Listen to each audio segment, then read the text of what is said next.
Hi friends, welcome back to my channel. ಇವತ್ತು ತುಂಬಾ ಈಸಿಯಾಗಿ ಒಂಥರ ಪಲ್ಯ ಬೇಡ ಸಾರು ಬೇಡ ಅಂತ ಕೆಲವೊಂದು ಸಲ ಅನಿಸ್ತಾ ಇರುತ್ತೆ. ಏನಾದರೂ ಒಂದು ಚಟ್ನಿ ಇದ್ಬಿಟ್ರೆ ಸಾಕಪ್ಪ, ಹೊಟ್ಟೆ ತುಂಬ ಊಟ ಮಾಡಿಬಿಡ್ತೀವಿ ಅನಿಸುತ್ತೆ ಅಲ್ವಾ.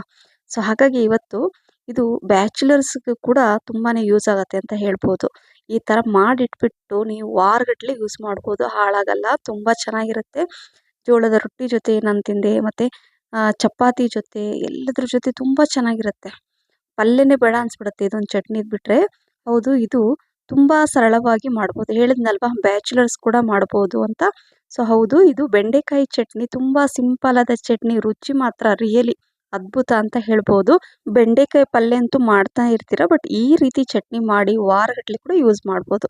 ಇಲ್ಲಿ ನಾನು 1/4 kg ಅಷ್ಟು ಬೆಂಡೆಕಾಯಿನ ಏನು ಮಾಡಿದೆ ಅಂದರೆ ನೀಟಾಗಿ ಒಂದು ಸ್ವಲ್ಪ ಜಾಸ್ತಿ ಉಪ್ಪು ನೀರಲ್ಲಿ ಹಾಕಿ ನಾನು ಇದರ ಒಂದು ಅರ್ಧ ಗಂಟೆ ಹಾಗೆ ಇಟ್ಟು ಅದನ್ನು ನಂತರ ತೊಳೆದಿದ್ದೀನಿ. ತೊಳೆದು ಅದನ್ನು ಎಲ್ಲ ಒರೆಸ್ಬಿಟ್ಟು, ನೀರಿನಂಶ ಸ್ವಲ್ಪನೂ ಇರಬಾರ್ದು, ನೀಟಾಗಿ ಒರೆಸ್ಬಿಟ್ಟು ನಂತರ ನಾನು ಇದನ್ನು ಕಟ್ ಮಾಡ್ಕೊಳ್ತಾ ಇದ್ದೀನಿ. ನೋಡಿ, ಈ ರೀತಿಯಾಗಿ ಕಟ್ ಮಾಡ್ಕೋಬೇಕು. ಎರಡು ಸೈಡ್ ಸ್ವಲ್ಪ ತೆಗೆದುಬಿಟ್ಟು ನಂತರ ಇಲ್ಲಿ ಮಿಡ್ಲಲ್ಲಿ ನಾನು ಕಟ್ ಮಾಡಿ ನೋಡ್ತೀನಿ. ಯಾಕೆಂದರೆ ಕೆಲವೊಂದು ಸಲ ಹುಳುಗಳು ಇರ್ತಾವಲ್ವ, ಸೊ ಹಾಗಾಗಿ ನನಗೆ ಈಸಿ ಆಗುತ್ತೆ ಕಟ್ ಮಾಡಲಿಕ್ಕೂ ಅಂತ ನಾನು ಇದೇ ರೀತಿಯಾಗಿ ಬೆಂಡೆಕಾಯಿ ಕಟ್ ಮಾಡೋದು. ಸುಮ್ಮನೆ ಕಟ್ ಮಾಡ್ತಾ ಹೋಗ್ತಿರ್ತೀವಿ. ಒಂದು ಕೆಲವೊಂದು ಸಲ ಮಿಡ್ಲಲ್ಲಿ ಕೂಡ ಕೆಲವೊಂದು ಸಲ ಹಾಳಾಗಿರುತ್ತೆ, ಹುಳ ಇರುತ್ತೆ, ಗೊತ್ತೇ ಆಗಿರಲ್ಲ ನಮಗೆ. ಹಾಗಾಗಿ ನಾನು ಇದೇ ರೀತಿಯಾಗಿ ಬೆಂಡೆಕಾಯಿ ಕಟ್ ಮಾಡೋದು ಈಸಿ ಆಗುತ್ತೆ. ಸೊ ನೋಡಿ, ಎಲ್ಲ ಇದೇ ರೀತಿಯಾಗಿ ನಾನು ಚೆಕ್ ಮಾಡಿಬಿಟ್ಟು ಬೆಂಡೆಕಾಯಿನ ಕಟ್ ಮಾಡಿ ಇಟ್ಕೊಂಡಿದ್ದೀನಿ. ಸೊ ಇದು 1/4 kg ಅಷ್ಟು ಬೆಂಡೆಕಾಯಿ ಇದೆ ಅಂತ ಹೇಳಿದೆ. ಇಲ್ಲಿ ಒಂದು ಹಂಚಿಟ್ಕೊಂಡು 2 ಟೀ ಸ್ಪೂನ್ ಅಷ್ಟು ನಾನು ಎಣ್ಣೆ ಹಾಕ್ಕೊಂಡು, ಒಂದು ಈರುಳ್ಳಿ ಉದ್ದಕ್ಕೆ ಹೆಚ್ಕೊಂಡಿದ್ದೆ.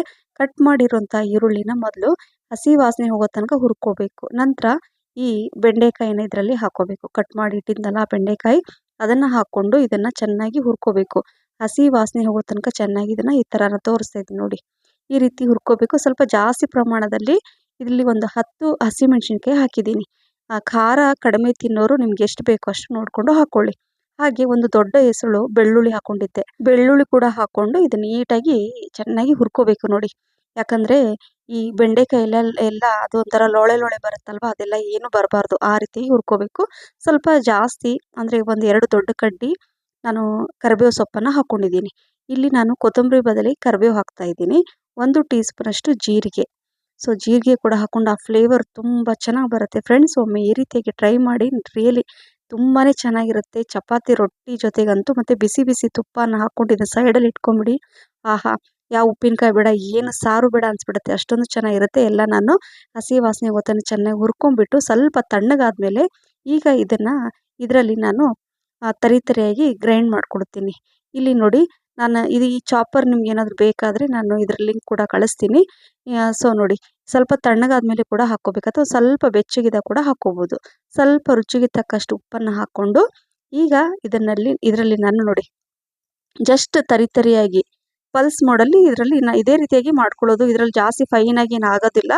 ನಾವೇನಾದರೂ ಚಟ್ನಿ ಒಂಥರ ತರಿಯಾಗಿ ರುಬ್ಕೋಬೇಕು, ಅಥವಾ ಈರುಳ್ಳಿ ಟೊಮೆಟೊ ಎಲ್ಲ ಕೂಡ ಇದರಲ್ಲಿ ನಾವು ತರಿಯಾಗಿ ಇದರಲ್ಲಿ ಮಾಡ್ಕೋಬೋದು. ಸೊ ಹಾಗಾಗಿ ತುಂಬ ಯೂಸ್ಫುಲ್ ಇದೆ ಇದು.